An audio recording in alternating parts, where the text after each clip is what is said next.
Chelly. You know the old adage that when you're giving a presentation, you shouldn't follow children.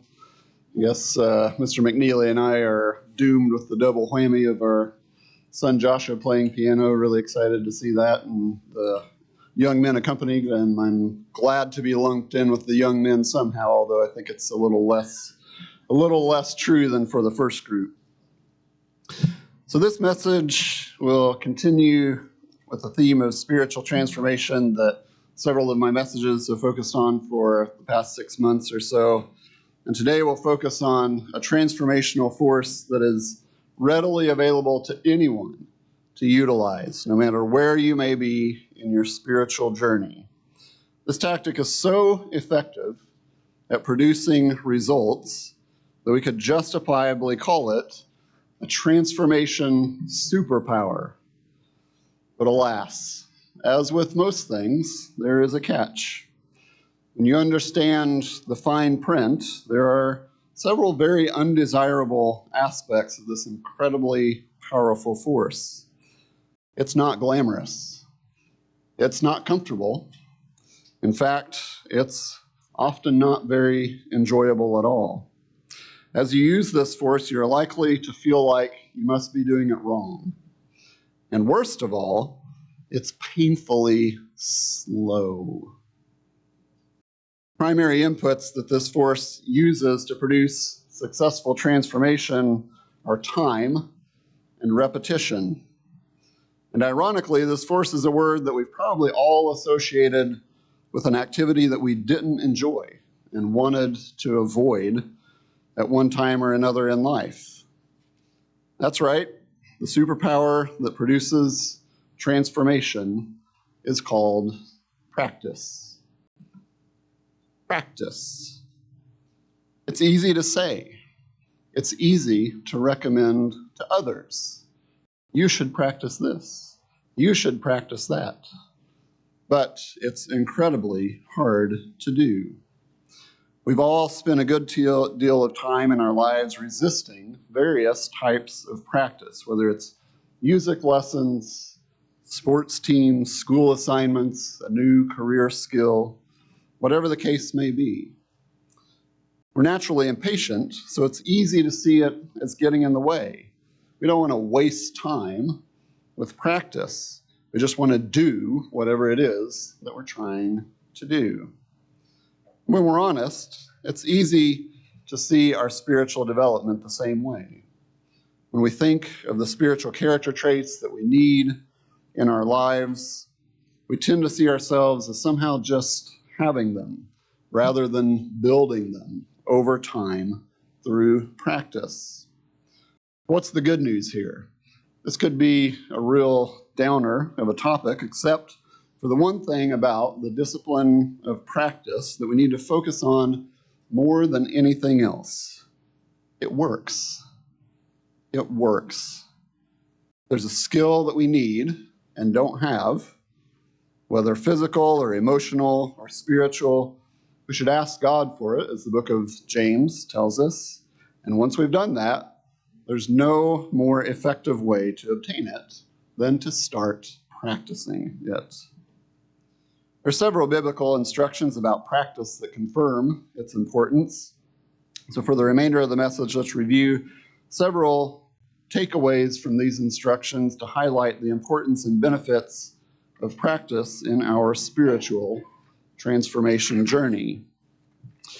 The Merriam-Webster online dictionary defines practice in the sense that we'll discuss it as to do or perform something, often customarily or habitually. To perform or work at something repeatedly so as to become proficient. To train by repeated exercises. All of these definitions describe the central feature of learning and development through practice, which is repetition. This is practice in the sense of consistently doing despite shortcomings, and thus building habits and progressing on a trajectory that, although forever short of perfection, always having some ups and downs, matures and improves over time. The method or tactic for developing and improving basically any physical or emotional or spiritual skill is to do it many times, not once or a few times. This reality can be very frustrating to us for one reason. It inherently means that we will see most of the benefit from all of our effort in that dreaded period of time called later, instead of the period of time that we want, called now, right now, preferably. But on the upside, a willingness to practice basically guarantees that we will actually achieve progress instead of just hoping for progress, which is what we often do first and get little in return for that hope. One of the clearest biblical admonitions highlighting the importance of spiritual practice is at the end of Hebrews 5. Let's go to Hebrews 5, Hebrews chapter 5, and we'll start in verse 12.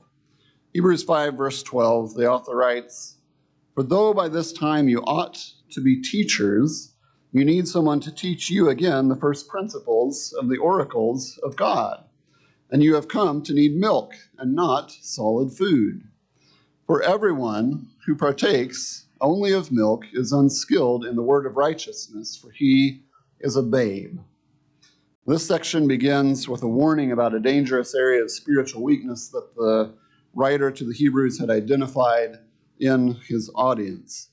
The New Testament scholar William Barclay's New Daily Study Bible titles this section, "The Refusal to Grow Up." The author is telling the recipients that they are spiritually immature and cautioning them to take it seriously. It's easy to give these verses a different focus than what they originally had. Multiple times over the years, I've heard comments from church members more about teachers, not about students. This minister or that church organization is only teaching milk, not meat. And that may be true in some cases, but we should not lose sight of this verse's admonition and its focus on our individual spiritual maturity. Now, clearly, we must have spiritual discernment toward what we are taught.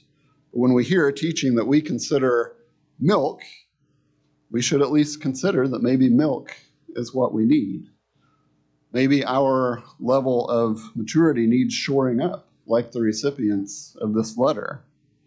The analogy of milk versus solid food is used multiple places in Scripture to describe the difference between those who have internalized what they've heard and learned to apply it and increase that ability to apply it versus those who haven't.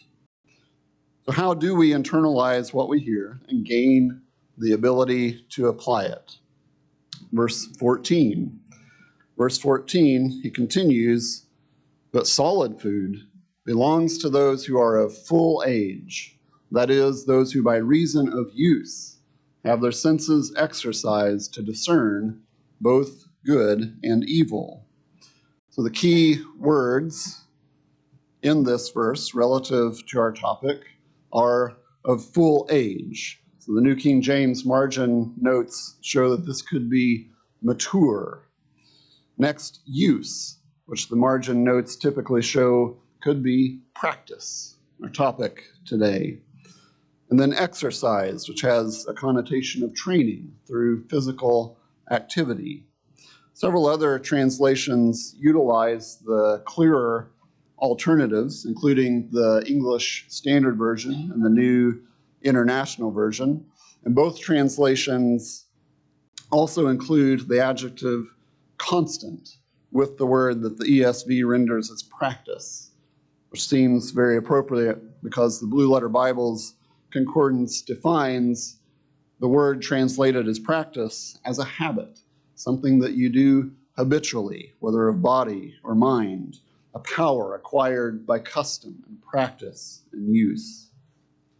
When we think about physical skills, even though we often don't enjoy practicing, we can fairly easily bring ourselves to admit that it's necessary to practice if we want to improve that skill. Without realizing it, many of us see emotional and spiritual skills differently.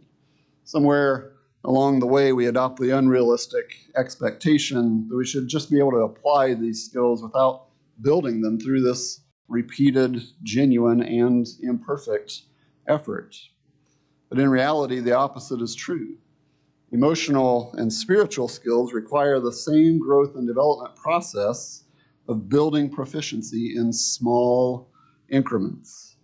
Very good news is that over time, practice produces what the second definition there states: power. The power of capabilities that God develops within us, the power of confidence in the work that God is doing in our lives as we abide in Him, and the power of progress as God builds His character within us. That's what the author of Hebrews was encouraging his audience to progress toward. As the Nelson Study Bible's comments on the verses explain, it says, quote, "The readers of this letter did not necessarily lack information concerning righteousness. They lacked experience in practicing the information they had. Those who make a habit of obeying the message of righteousness mature in faith and are able to distinguish good from evil." I'd like to share two examples of incredible accomplishments outside of the Bible that illustrate the process of practicing to gain experience, and then bring the key takeaways from those examples back to the realm of spiritual growth and development. First example is the training process for Apollo 11, the first mission to land a crew of astronauts on the moon in 1969. It was true then and even truer now in the communication environment that we live in, with social media and news cycles that change by the hour. We often see the culmination of some really fantastic achievement without really seeing all of the preparation that led up to the big day or the big moment. In his book, The Obstacle is the Way, Ryan Holiday uses the first crewed space mission as an example, not of finding people who just have the right emotional qualities, but of training the people chosen to have those qualities through repeated practice. About the space mission, in a section titled "Control Your Emotions," he writes, "When America raced to send the first men into space, they trained the astronauts in one skill more than any other: the art of not panicking. When people panic, they make mistakes. They disregard procedures and ignore rules. They deviate from the plan. So panic has to be trained out, and it does not go easily." Before the first launch, NASA recreated the fateful day for the astronauts over and over, step by step, hundreds of times. Slowly, in a graded series of exposures, the astronauts were introduced to every sight and sound of the experience of their firing into space. They did it so many times that it became as natural and familiar as breathing. The astronauts literally lived and breathed this preparation for a long time prior to the actual launch of the space mission. A 2019 National Archives blog by Ivy Donnell titled "Practice Makes Perfect: How the Apollo 11 Crew Prepared for Launch" states this. It says, "The film footage of Apollo 11 makes the July 16, 1969 launch and subsequent moon landing look like a breeze." Those edited film footages can just do wonders for making it look like it just happens, not just for this, but for lots of things that we see. Continuing, "But the years leading up to the launch were full of rigorous training exercises and mock run-throughs performed by the Apollo 11 Prime and backup crews. The astronaut activities were meticulously rehearsed to ensure a successful mission." And we may think, sure, it makes sense for them to practice so much, but I don't need that. I'm not going to the moon. That's true and fair in one way. Our spiritual journey isn't to the moon as Christians, but it is about something far more important and far more difficult. We are pursuing our incredible human potential, becoming eternal spirit members of the universe ruling family of God, and helping every other person in our lives who has that same incredible opportunity. We need more practice than the astronauts, a lifetime of preparing to fulfill a future that's too fantastic to fully comprehend. Second example I'd like to use for illustration is a bit more down to earth for all you pun lovers, but still just a phenomenal accomplishment in human terms. In May 2023, I had the opportunity to attend a conference that featured a discussion with these two gentlemen, Alex Honnold, who is a professional climber, and Jimmy Chin, who's an adventure artist, athlete, and an author and director. The two have collaborated on many climbs, and their most famous accomplishment is Honnold's ascent of El Capitan, which is a 3,000-foot high rock formation in Yosemite National Park with no harness, no ropes, no protective equipment of any kind. It's called free solo climbing. Honnold was the first to achieve this, and the journey was chronicled in Chin's documentary film called Free Solo. Here's another case where it's easy to see or hear the outcome of an effort like this and assume that, here's an incredibly talented guy who somehow just had the right combination of natural talent and confidence, and he just went and did it. In reality, as the documentary and the discussion that I attended brought out, it was years of diligent preparation and practice. Part of the conference presentation that stuck with me most was Chin highlighting that, quote, climbers of Alex's caliber don't just go up to a cliff and start these epic ascents hoping for the best. They evaluate, plan, and then practice numerous times with various strategies. Honnold described in this discussion at the conference practicing the route to the point that he could mentally rehearse the entire climb, having planned every foothold and handhold. It's not by chance where each hand and each foot goes. He knew every single one, where it was going to be placed. Obviously, a climb such as this still involves plenty of risk and uncontrolled variables like weather and the possibility of mistakes that do create real risk. And that risk creates a level of apprehension because you realize what's at stake. But as they explain, the rigorous preparation makes you more and more comfortable with what is uncomfortable, having practiced it to the point that you're not just rolling the dice. Confidence comes from knowing what's possible through experience. Once again, as with the astronauts, a free solo climb of El Capitan that's really cool, really awesome. We are called to something far more significant and far more important.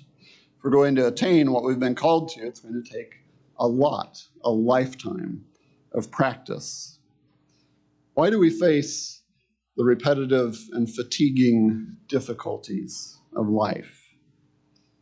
Well, by the end of our lives, we will have chosen to resist sin, whatever your temptations are, to exercise faith when confronted with doubt, to choose peace over conflict, patience over impatience, thousands and thousands of times as we practice. You're married and have kids, you've practiced choosing peace and avoiding conflict and having patience at least 100 times by the time you finish breakfast. So by the end of the day, it's hundreds. This ever-present need to develop spiritual maturity through the training of constant use that is highlighted by the writer to the Hebrews is highlighted in 3 other New Testament letters. Each verse that we'll look at uses a different word, all with different meanings that indicate doing something repeatedly. So for all the scriptures, we'll be using the English Standard Versions and the Blue Letter Bible's concordance definitions. So in Philippians 4, verse 9, we have, what you have learned and received and heard and seen in me, practice these things, and the God of peace will be with you. In this verse, the word for practice is praso, prasso, which means to be busy with, the exercise of practice. First 8 verses of this chapter highlight some of the disciplines of Christian living that result in the spiritual fruit of peace. Next we have 1 Timothy 4, verse 15, which says, "Practice these things, immerse yourself in them, so that all may see your progress." So in this verse, the word for practice is meleteo, which means to attend to carefully, to attend to carefully. The New King James translates it as meditate, indicating a focused attention. The 3 verses prior to this highlight some disciplines of service that would allow Timothy to be effective in ministry, or in a broader context, in serving and in leading others. And then finally, we have 2 Peter 1, verse 10. "Therefore, brothers, be all the more diligent to confirm your calling and election, for if you practice these qualities, you will never fall." In this verse, the word for practice is poieo, which means to make ready, to prepare, and then to produce something. The first 3 verses of this section highlight some of the Christian virtues. It's the passage that starts out, "Add to faith virtue, and to virtue knowledge." Some of the Christian virtues, which are aspects of godly character that have to be produced in us through the practice that it's talking about. All these verses echo a theme that is contained in Hebrews 5:14, the keynote verse that we started with. In the New King James, it says that those who submit to the discipline of practice have been exercised. In the ESV and NIV, it's trained. Training. Those who are practicing something are training to achieve it. A few years ago in 2021, Life Church, based in Oklahoma, hosted a financial reset educational event with personal finance educator Dave Ramsey's organization. Craig Groeschel, who is the senior pastor of Life Church and the author of multiple books on Christianity and leadership, spoke at the event as well. His portion of the program was focused on encouraging the audience to make progress with the mindset of training rather than trying. Training rather than trying. A powerful mindset shift that aligns perfectly with practice as a transformation superpower. A portion of the message that connects to our topics is an observation that Mr. Groeschel uses repeatedly for different aspects of his teaching. He says, "Successful people do consistently what others do occasionally." Successful people do consistently what others do occasionally. For our topic, we could define successful people simply as those who are progressing in spiritual maturity. They do consistently, as in they practice repeatedly what others do inconsistently or occasionally. They are in training to mature spiritually. The concept of training is highlighted by Ryan Holiday in The Obstacle is the Way as well, in describing its effectiveness in counteracting the emotional forces that hinder progress and accomplishment. He states simply, "Uncertainty and fear are relieved by authority. Training is authority." When we repeatedly practice the physical, emotional, and spiritual skills that we need to improve with God's help, the process of training develops what is otherwise unachievable. So to make this topic both relatable and actionable, let's summarize what we've learned with 3 takeaways that we can all, you knew it was coming, practice with in the coming weeks to strengthen the impact of this transformation superpower that we all have access to. The first takeaway is to develop a mindset that embraces spiritual practice. Develop a mindset that embraces spiritual practice. Think of a spiritual skill that you need to improve in. It shouldn't be hard for any of us. We all have plenty to choose from. As you start working to make whatever changes are needed in your thoughts and actions, say the words out loud and write them down. I am practicing whatever the skill is. I am practicing whatever the change is. I carry a small journal that I take with me just about everywhere I go. If you were to look through my journal, please don't. I'll be embarrassed. If you were to look through it, there are lots of places in there that say, I am practicing whatever it is. Approaching it from a mindset of practice expresses commitment and makes engaging in the effort repeatedly more likely. And it takes away the unrealistic pressure that we often put on ourselves to do things perfectly. Second takeaway number 2, is to accept the inherent imperfections of the practicing process. Accept the inherent imperfections of the practicing process. Even with a mindset that embraces spiritual practice, we can still get tripped up with a variety of unhealthy responses to the reality that we can't do things perfectly and therefore need to continue practicing. Paul writes in 1 Corinthians 5:10 with respect to his own shortcomings and mistakes, he said, "But by the grace of God, I am what I am, and his grace toward me was not in vain." God knows our imperfections better than we do. And through the love and grace and mercy that he extends to us despite those imperfections, we can practice and grow in spiritual maturity. Third takeaway is to have a long-term view and believe that practice will lead to progress and transformation over time. Have a long-term view and believe that practice will lead to progress and transformation over time. Thinking back to the 2 examples of incredible human achievements that we looked at, those and many other awesome accomplishments culminated after years of preparation. It's important to remember that our spiritual trajectory is a lifetime, an entire lifetime, however long that is for us each individually in the making. As I mentioned in the introduction, the best thing about practice is that it works.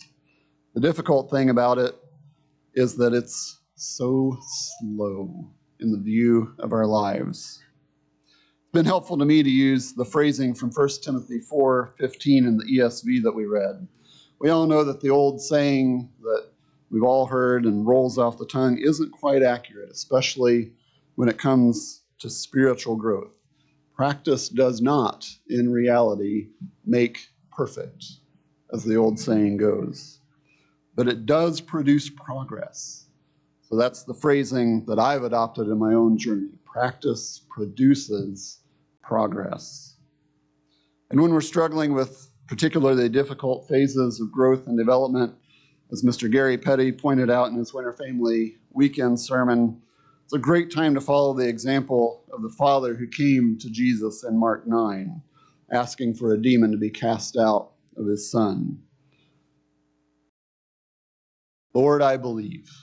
Help my unbelief. Help my unbelief.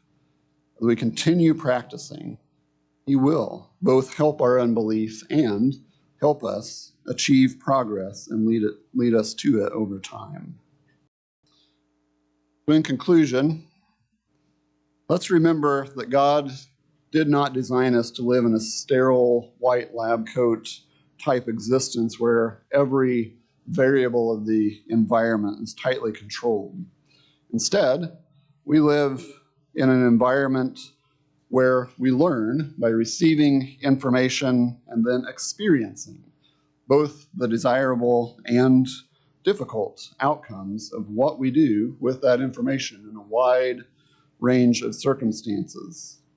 Another word for that experience that we gain as we encounter life is practice.